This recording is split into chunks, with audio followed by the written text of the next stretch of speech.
Bonsoir et bienvenue sur 8 Mont-Blanc pour un nouveau journal préparé par la rédaction. Il est 18 h, nous sommes le mardi 8 avril 2025. Tout de suite, les titres que nous allons aborder ce soir. 2 mois et demi après le décès de son président historique, la Team Chambé a officiellement désigné son nouveau dirigeant. Une élection qui ne change en rien la ligne directrice du club, nous le verrons. Et puis nous irons rencontrer un groupe de lycéens à Thonon qui ont décidé de lancer un média dédié aux jeunes avec l'objectif de créer un espace de débat libre et pluraliste. Les détails à suivre en cette fin d'édition.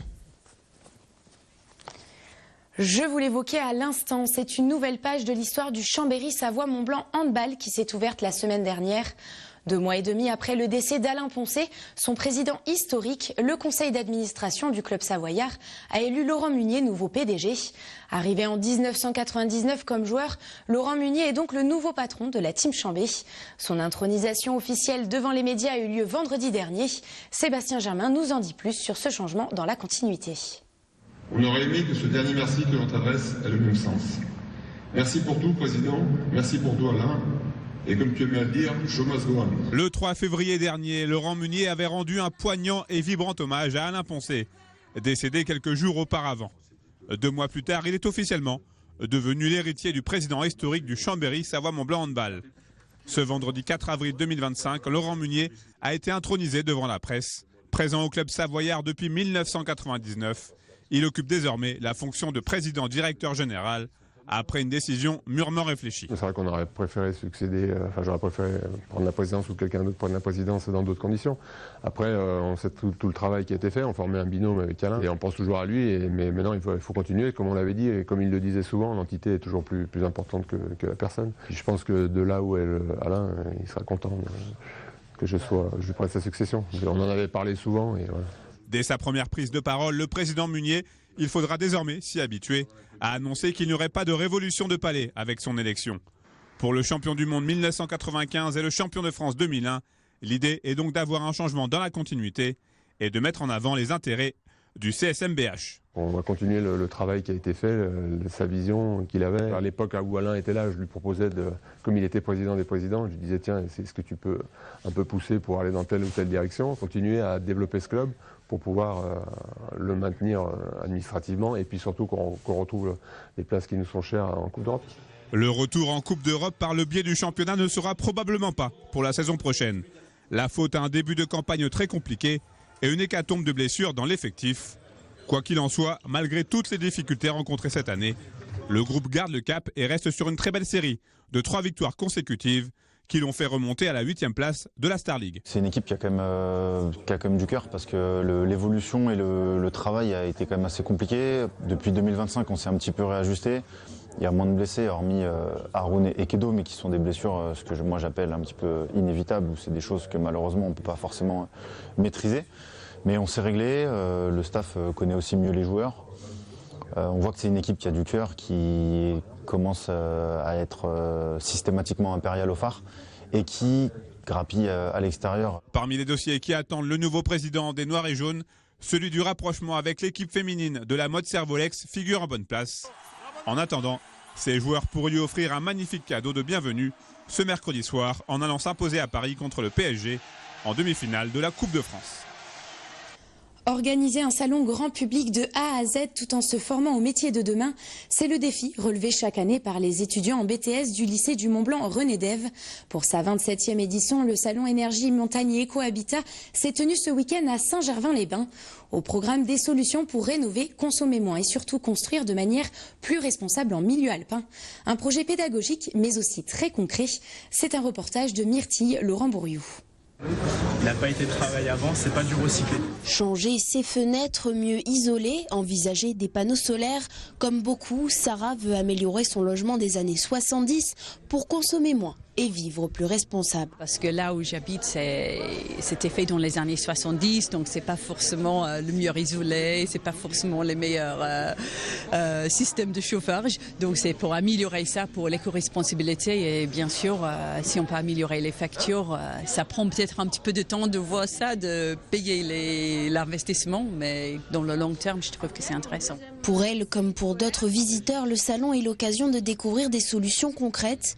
Organisé depuis 27 ans par les étudiants du BTS du lycée du Mont-Blanc, le projet est aussi l'occasion pour eux de se former. L'idée, c'était de créer un événement sur une thématique éco-responsable pour sensibiliser les étudiants à ces thématiques, à ces problématiques de chauffage, d'énergie renouvelable, etc.